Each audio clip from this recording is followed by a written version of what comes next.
Hi, I'm Kurt Indovina, and I can't stop playing Smash Bros. However, I can't possibly forget about all the other great games that came out in 2018, but only one of them can be Game of the Year.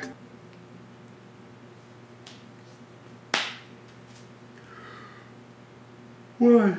Now, of course, I'm gonna go on a traditional route and just did my top 3 games of the year, which is likely that I will still do that at the end of this video. But in the meantime, I want to touch on some categories that I think may have been a little ignored this year in terms of Game Awards. Categories such as the best Clancy Brown or the best Cowboy. All of which these things are decided by the credible jury, which is made of high caliber journalists such as Godzilla, Jolly Chimp, and Teddy.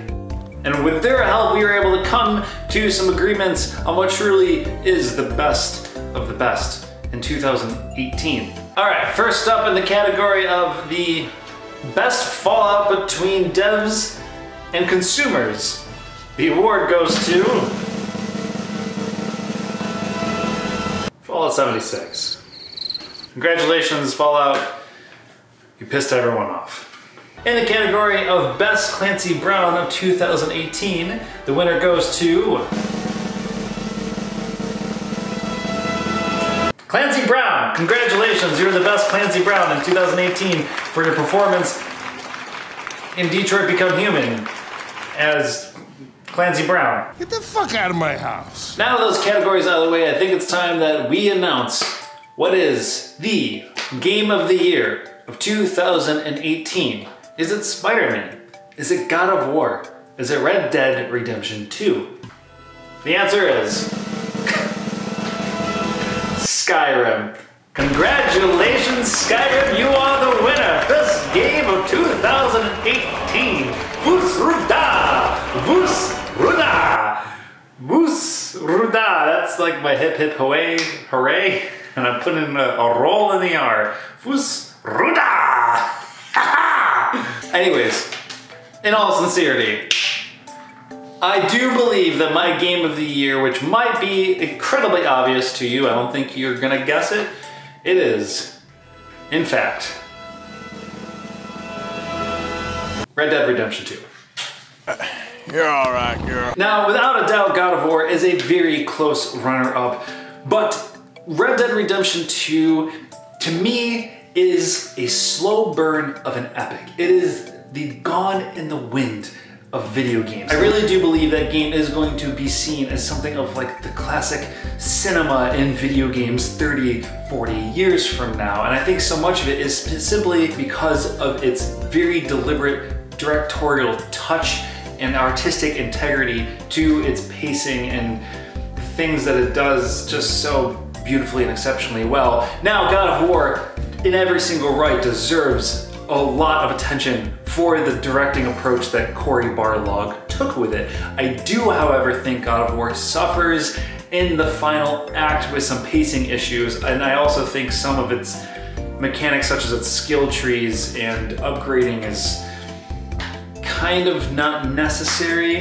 And though I think Red Dead Redemption 2's slow pacing can easily be something that holds it back, that pacing feels deliberate in building and telling and developing this story, and in turn cuts the fat on certain things like skill trees and other kind of mechanics and things that are just kind of feel shoved into video games currently. But without a doubt, I just think that Red Dead Redemption 2 is one of the most well-written games. It is Godfather, it is Gone in the Wind, it is good.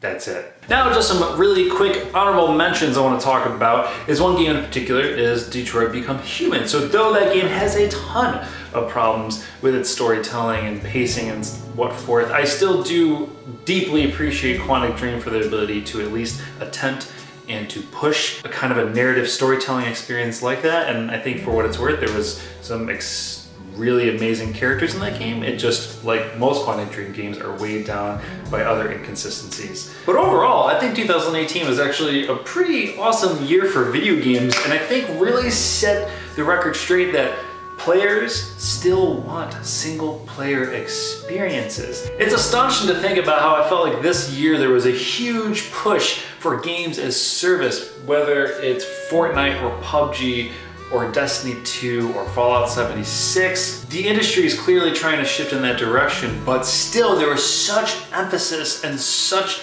a draw and attention to games like God of War and Red Dead Redemption 2. Even though that does have multiplayer, its still core focus is its 60-hour single-player campaign experience. And then games like Octopath Traveler and Spider-Man, these are all things that I feel like really did demonstrate what we, the consumers, ultimately want. Not saying that we don't want multiplayer experiences, but we sure as hell need single-player experiences and to have that story to drive us forward. So overall, I think 2018 was an incredibly interesting year for the games industry, as well as kind of setting the bar for what it is we want and we expect.